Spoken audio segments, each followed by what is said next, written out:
Again, my name is Bosier, also known as Coach Bo. Born and raised in Houston, Texas. Where you say that again? Dallas, Texas. There you go. Texas boys, right? Born and raised there, multi-sport athlete, right? Graduated high school, joined the United States Marine Corps. I served 22 years, United States Marine Corps, working in special operations, right? That's Force Recon, MARSOC, Det 1.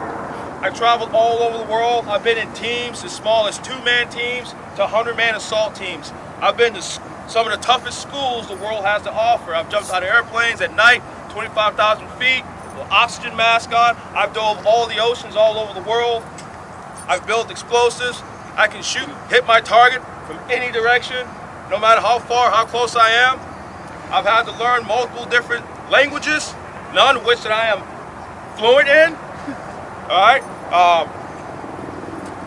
and during that time, I've learned some valuable lessons, some valuable life lessons in leadership, being a great team member, how to forge that cohesiveness within your team, and how to lead when it's your time to do so. Now, I'm at a quarterback camp. Receivers, you're here too, right? You're being great team members today. But this message, I want this to really resonate in my quarterback's ears. The quarterback position is an assumed position of leadership. It's assumed, which means that position requires leadership. That position doesn't always get leadership. You agree with me on that? Let's go. We've been on teams where there's someone that's in a leadership position, but they're not being a great leader. The quarterback position is the assumed position of leadership. So as a quarterback, it is your responsibility, it is your duty to develop leadership skills. And today I'm going to talk to you for about 10 minutes on some things that you can do to help you cultivate that leadership mindset to go along with your warrior mindset. Okay, so the first thing, it's very easy. Every patrol I've ever gone on in my 22 years of special operations, covert missions, overt missions, doesn't matter. There was always a checklist. There was always something that I used. My man in the uniform, he's shaking his head because he knows what I'm talking about. There's something I always use to make sure that if something was going to go wrong, I was going to have a solution for it. So I use this checklist to make sure that when I'm doing my mission that was really, really dangerous, that I was not going to put the mission in jeopardy because I failed to do something that I can control. If something's going to happen bad, it's going to happen because Murphy said it was going to happen. Something that I didn't know was coming, it was going to happen. So I had a checklist. Some of you have a checklist. Get your eyes up, put your chest up for me. You're athletes, right? Are you athletes? Yes, sir. All right. Let's look like athletes. If you don't want to be on a knee, you guys take a seat. If you don't want to take a seat, be on a knee. If you're going to be on a knee, get your chest up, get your chin up, get your eyes up, and be an athlete. Now, before I say be an athlete, because you could be an average athlete, or you could be an elite athlete. There's a difference. The difference is the average athletes are not here today. Am I right? Yes, sir. Am I right? Yes, sir. The elite athletes are here today, correct? Yes, sir. Because I only speak to elite people. Because I'm an elite individual myself. So I want to make sure we get that right. All right, so as we're moving forward, I always had this checklist. You have a checklist. Very simple. Got this acronym for you. CHECK. What does that spell? What does that spell, man? Check. Check. Okay, the first C stands for communicate effectively. Are you communicating effectively as a quarterback? I will tell you right now by your responses, by your very low volume responses, your teams in the huddle are not getting the full effective leadership from you. Do you understand what I mean? Your voice, how you communicate, how you talk to your teammates determine whether this play is going to go great or not so great. Are you communicating effectively? Do you know your teammates' names? You should. Absolutely. They're your family. Are you using words that have meaning? Are you being accurate with your words? Body language is a form of communication. So when you were slumped over a little while ago, looking tired, uninterested in what I had to say, I took that as effective communication and I addressed it. Did I not? When you throw a pick, who's ever thrown a pick before? Everybody, right? If you throw a pick, and that pick goes to that DB, now that DB is smoking the other direction. Most times quarterbacks don't catch it. You know why? They give up. Bad body language. They do this. From the time it takes you to drop your head and bring your head back up, that DB has run 10 yards in 2 seconds. Easily. You're communicating to your team to give up, do not pursue. Did you know that on NFL college game day, the quarterback is the most filmed position? It's the most reviewed, played over and again position, 68% of the time.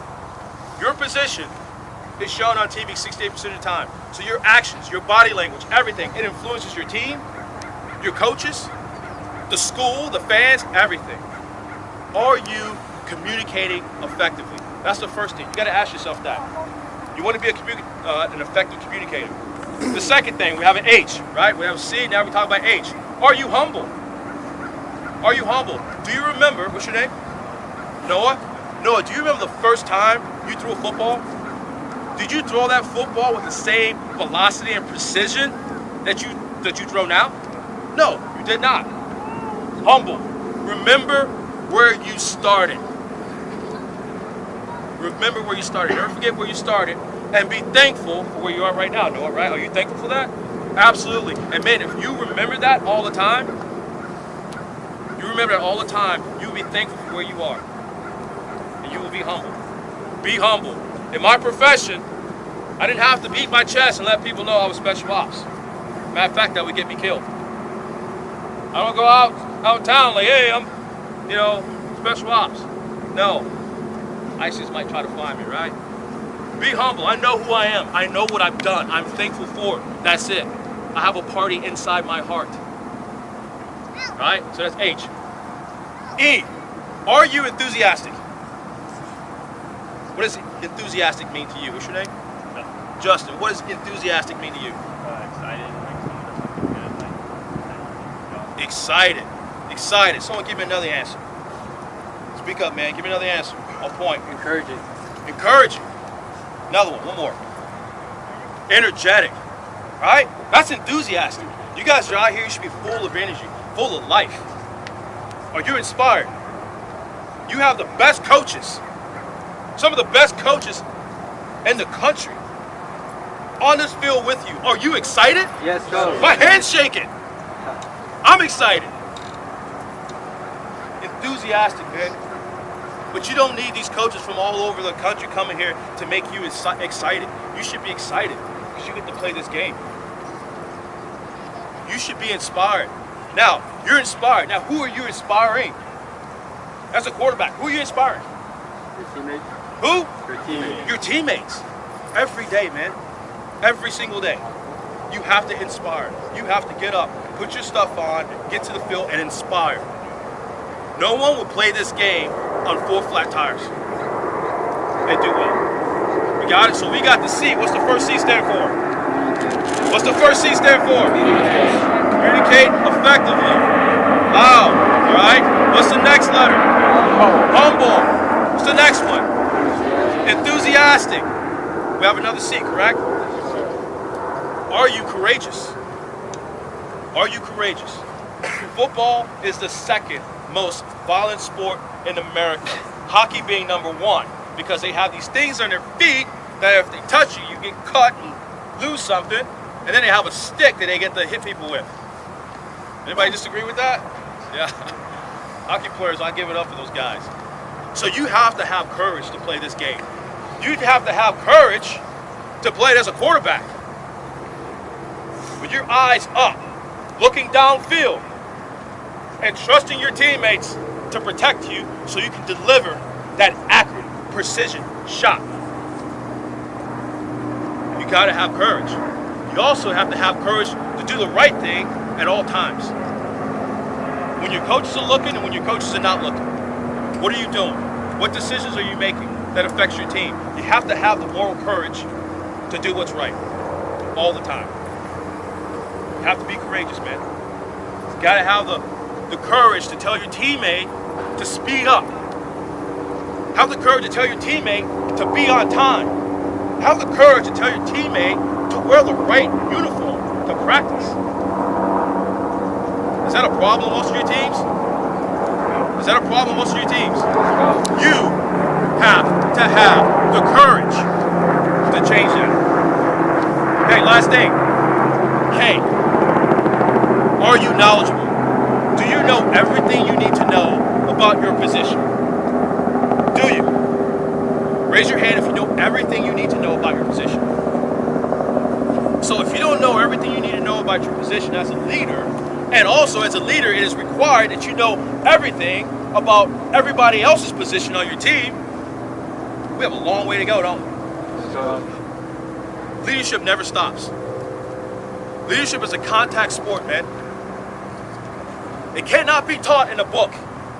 It cannot be taught in a lecture. It is taught when your feet are on the ground and adversity is all around you and you have decisions that you must make. What do you know and who did you share it with? Because the knowledge that you do hold is very, very important. How old are you? 11. How old are you? 16. What's your name? Devon. What's your name? Devon, you think Christian could probably offer you some knowledge that you don't have? Christian, you think you have some knowledge you can give to Devon? Devon, where you live? Connecticut, where you live? Vegas. You guys live in two separate places. You have an opportunity to affect Devon's life forever. You might not ever see Devon again because you guys live in two different places, but you have knowledge. And if you don't give him that knowledge, you're wrong. You're not a leader. Everybody understand what I'm saying? This goes well on your team. As a quarterback, you have to have it all. You have to know it all. And knowing it all is very difficult to do, so you're always learning. And once you get that knowledge and not hold on to it, you pass it. Pass it on to your teammates. So I just gave you a very simple way to remember these 5 golden nuggets I just gave you. It's an acronym CHECK. It's your checklist. It's your checklist. Very easy. Communicate effectively. Be humble. Be enthusiastic. Be courageous. And attain that knowledge. Men, if you do this, I promise you, I guarantee you, when you touch the field, you will be the most ready, prepared athlete on the field. Now, that would be so wrong because you should have 10 other guys that's the same way. So now, I challenge every last one of you to go back, finish your training. You got training today, you got training tomorrow. Think about this checklist. Right today, you guys are a team today. Learn each other's names. Inspire each other. Be enthusiastic. Communicate effectively. Have courage. Be humble. Share knowledge. And then when you pack up and you go back to Connecticut, you go back to Vegas, go back and affect your teams. You do that, then you will start to understand what this conversation was all about. Do I have any questions? Was that pretty intense? Yeah, I'm a pretty intense guy. My fiance back there, Lisa, raise your hand, Lisa. She tells me that all the time. I try my best, guys. I really try to tone her down a little bit. But I get excited, right? I'm enthusiastic about this because this has saved my life so many times.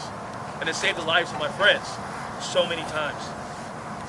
So, it's a life skill.